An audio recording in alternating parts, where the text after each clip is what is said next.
Dengan mengusung tema silaturahmi untuk sinergi Praja dan Purna Praja dalam membangun Sumatera Selatan, malam silaturahmi Praja dan Purna Praja ini dihadiri oleh 141 orang Praja dari tingkat 1 hingga tingkat 4.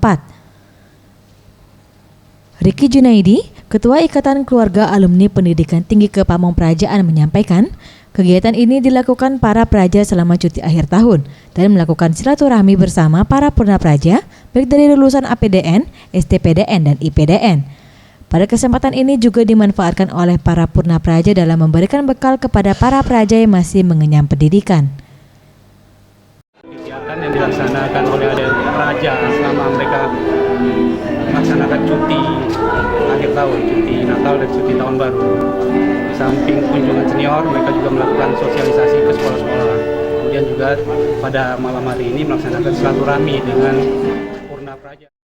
Sementara itu Ahmad Rizky Setiawan, Ketua Penyelenggara Kegiatan, menyampaikan, melalui kegiatan ini diharapkan para praja yang masih mengenyam pendidikan dapat belajar dengan para Purna Praja.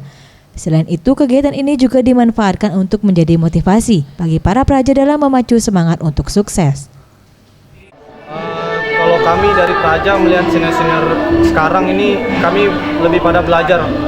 Jadi kami dengan melihat senior-senior sekarang sudah berhasil, sudah menjadi pejabat, sudah mempunyai karir yang bagus.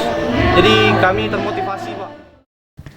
Dalam kegiatan ini juga dilaksanakan pemberian bantuan secara simbolis kepada anak yatim yang ada di Kota Palembang. Anugerah Sandi Pratama, Sriwijaya TV.